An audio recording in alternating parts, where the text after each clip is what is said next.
Hey everyone, welcome back to my channel. My name is Emily and here at this channel we talk all things budgeting, and today I am especially excited for this video because I'm doing my first budget with me in my new budget planner, which I've been so excited to start. Happy New Year, by the way. I hope you had a wonderful celebration and I hope the new year has been amazing for you so far. So let's jump straight into it. Just gonna move these over here. Okay, so I've filled in my title page. I have not completed my financial goals yet. I am going to do that hopefully in the next couple days. I just have not had a chance to sit and think about them yet, but I'll definitely fill that in soon. I still have to fill in my yearly bill tracker as well.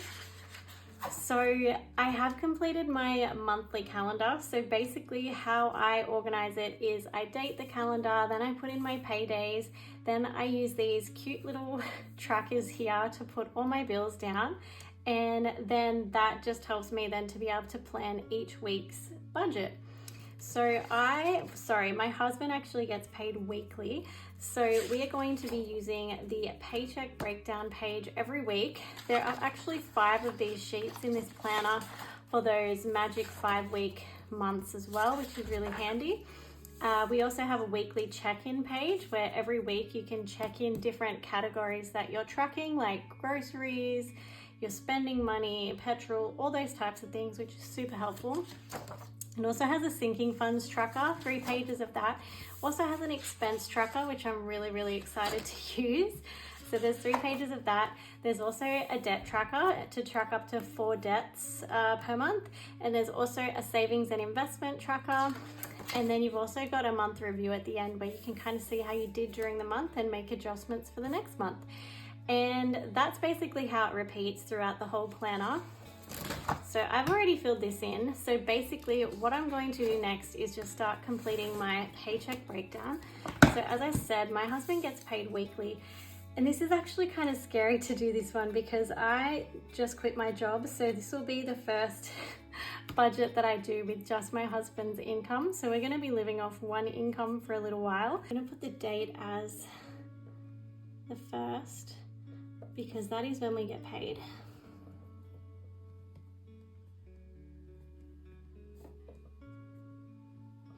So my husband is actually on a salary, so I don't need to put the estimated wage here. I'm just gonna put the actual wage.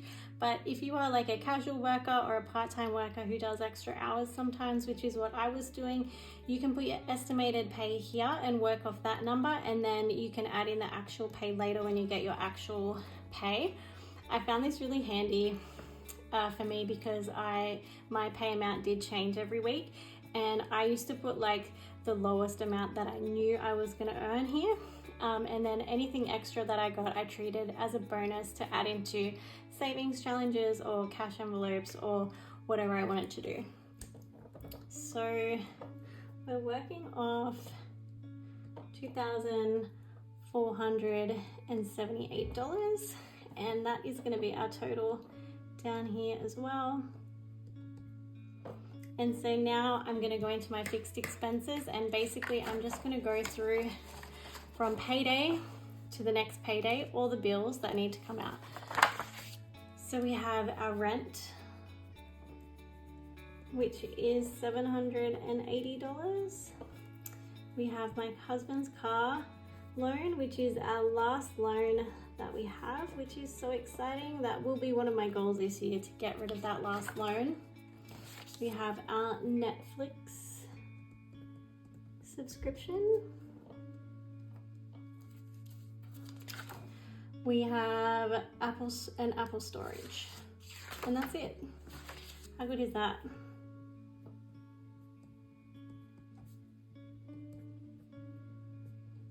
Apple storage, which is $5.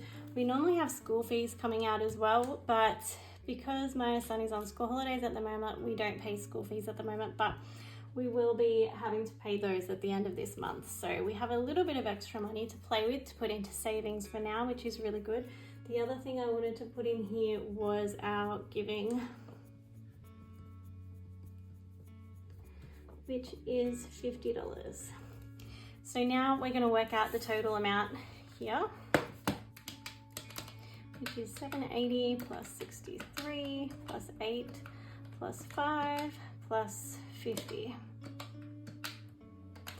equals $906. And to work out the total remaining, we're going to take this figure away. So 2, 4, 7, 8, take away 906. So we have $1,572 left. Okay, so now we're going to move on to our cash envelopes. So if you're using this planner and you don't use cash envelopes, you can just skip straight over this if you like and go straight to the variable expenses. But I do use cash envelopes. So I'm going to put groceries.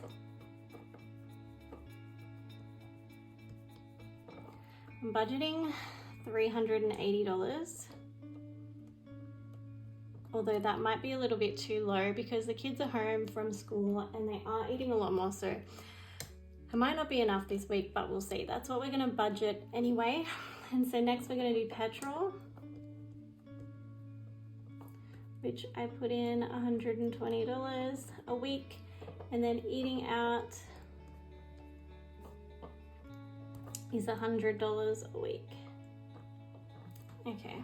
So then to add that up, we're going to go 380 plus 120 plus 100. So that's $600. I probably could have just worked that out in my head, but I'm lazy. Okay, so 1,572 take away 600 equals $972 remaining. $72 remaining. Okay, so like I said, if you don't use cash envelopes, you would put these variable expenses here. So your groceries, petrol, eating out. So because I use cash envelopes, I put mine up here. But what I do put here is I put our tolls. I usually budget about $30 a week. And then the other thing that I do as well is any bill that comes out monthly, I will usually divide it by 4 and put it here just so I know how much I need to put aside for that. So for instance, mine and my husband's car insurance. We have our phone bills as well that come out monthly, so I will put those here. Also, I don't pull out cash for these. I just transfer the money digitally into a sinking account so that I know that when they're due, I've already been putting the money aside each week, so that then when it's due, I can just put it back into our other account and it can just come out that way. So I don't bother cash stuffing things that are coming out monthly. I only cash stuff like these sort of categories over here. So my emergency, car rego, car maintenance, license, and all those types of things, which we will get to very soon. So I didn't grab my paper for that, so just let me work that out. Okay, so the first one we have is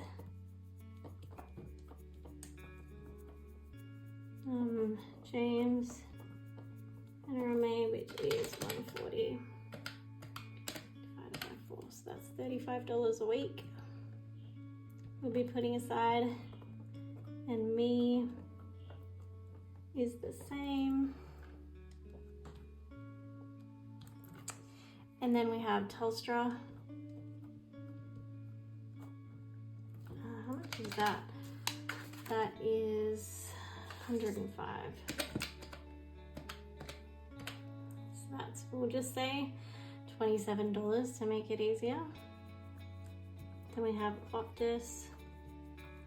So our Optus bill has come down because we paid a couple things off, so it won't be this high, but I don't know how much it is yet. So I'm just going to do the normal amount. I'm just going to do 40 to make it easier. And then the other thing that comes out monthly is our electricity.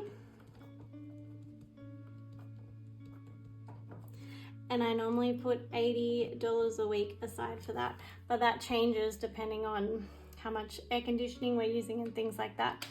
So now we're going to work this total out.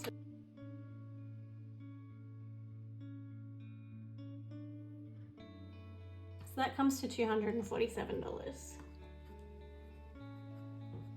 And I just find it so easy to put money aside weekly for the monthly bills, so that it's not such a big chunk of money coming out of our pay each week if I've been putting money aside from it.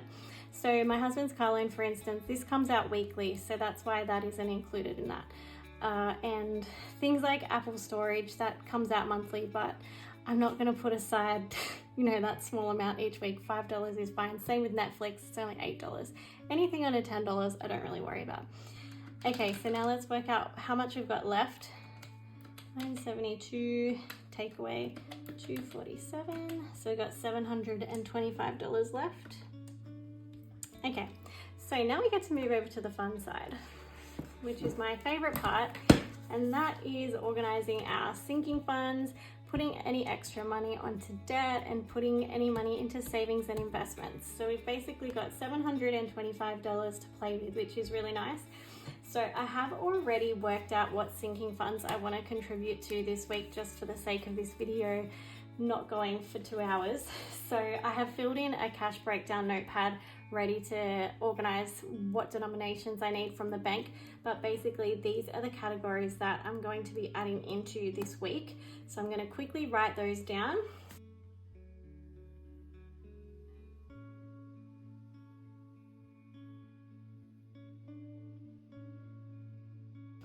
Okay, so now I'm going to add up all these totals. So basically how this works is you put your sinking fund down, and the reason why I created this planner this way is because I have so many sinking funds and I wanted to be able to write them all and have them in one place, which is probably my favorite part about this planner. And I've still got room for a few more categories as well. But basically you put your sinking fund type, you put the amount you want to contribute, and then there's also a column to then put the total amount you have in each fund. So I'm not going to fill this in now. I'm going to wait till I do my cash stuffing so I can then update this, and then every week I'll be able to see how much I have in my sinking funds all in one place, which is so awesome. Okay, so I have $520 we will be putting into our sinking funds this week. $520. And now we're going to get our total from here, which is $725. And we're going to take away our $520. So we have $205 left. And so I'm not going to be adding anything extra to debt this week. So another thing that you can do with this, by the way, is as you can see, I've put my debt as a fixed expense over here, our car loan. You don't have to do that if you don't want. You can keep it separate and put it in the debt column. But what I like to do is I like to use the debt column to record any extra payments I'm throwing on top of debt that week. So I'm not going to be doing that this week. I'm still trying to build up my savings again after recovering from Christmas. So that $205 is going to go straight back into our savings account because I did take some money out of it during Christmas and I need to build it back up again. So we're going to just put all of this into savings. The amount $205. And you can, there's also a column here so you can put the total amount you have in your savings and investment as well, which is so handy to see all in one page. I would have to go into my accounts. I'm not sure what I have in total yet, but I will finish that off when I do the sinking fund totals as well. So now to complete this part of it, we've got our total income, which is 2478.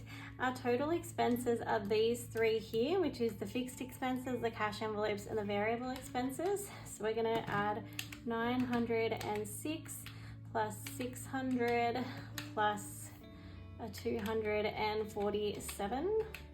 So that is 1753. Our total sinking funds is 520. And the we're not putting anything into debt. Total savings is 205. And that should be zero then. So let's work this out. So 2478 take away 1753 take away 520 take away 205. There we go, is zero. And that is how you do the zero-based budget. You want to have no money remaining at the end of your paycheck. And so that is how I have done my paycheck breakdown for this week. I hope you found it helpful and I hope it inspires and encourages you with your own budgeting this week. Let me know how you're going, what your plans are for this new year with your budgeting goals. If you're using my planner or if you're using a different one, I'm going to be doing weekly videos of these to show you how I use the other pages.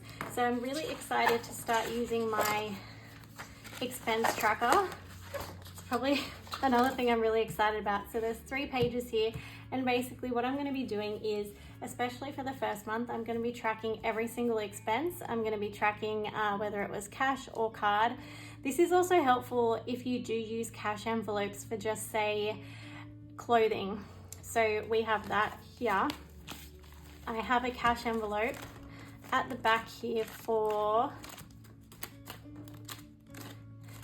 if I can find it, clothing. So I have money put aside for my husband and I, but just say I see something online and I can't actually use cash to buy it, what I'll do is I will pay for it online. So I have a buffer in my bank account that just stays at a certain amount, and so if I do need to purchase something online, it kind of comes out of that buffer. I'll record it on here, and then this is a reminder to me to say next time I go to the bank, hey, I need to pull out that cash for that online transaction that I made, so I can put that back into the bank and replenish my buffer. And so the other fun thing about using this tracker is all the fun highlighters, colors you can use. So I am very into color coding and highlighting, like it just makes everything so fun. So what I basically do is I will pick a color for each category, and then that way I can see really easily how much I'm spending in each thing. So pink might be for all the times I've eaten out, purple might be for petrol, blue might be for miscellaneous expenses that weren't planned, green might be things for the kids, you know, all that stuff. So I'm really excited to start working on this and show you guys as well as I update that. So I also use highlighters on my monthly page too. So another fun thing that you can do is you can highlight basically each pay week, so you know what's coming out of each paycheck. So because I get paid weekly and we've pretty much organized our finances the way that we want to have them now, I can pretty much say whatever's coming out in that pay week, I can pay in that pay week. But just say your pay changes each week, well, you know that in the week that you're going to get paid the most, you might pay the bigger bills and then save the smaller bills for the weeks that you don't earn as much money. So there are different ways you can do it. So what I'm going to do is for the first week, I'm going to highlight it yellow. So I'm going to get a ruler so I can make, oops, sorry. I'm trying really hard to be neat, but also not knock the camera, which I just did. Okay, so let's see if I can do this on camera. So I'm just going to try and do a really straight line. I feel so much pressure right now. So from pay week to pay week.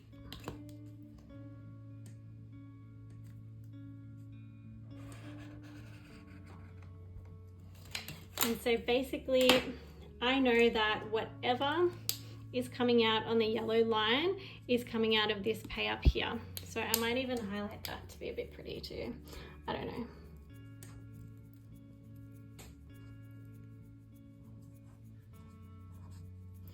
So everything yellow is coming out of this one, and then the next week I'll do a different color and so forth. And it just makes everything look so pretty and nice.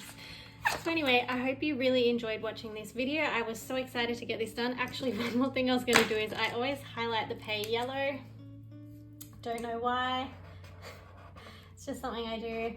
And then each day when something comes out, I will highlight it or tick it off, so then I know that that's done as well. But anyway, thank you so much for watching this video, and I hope to see you in the next one. Bye.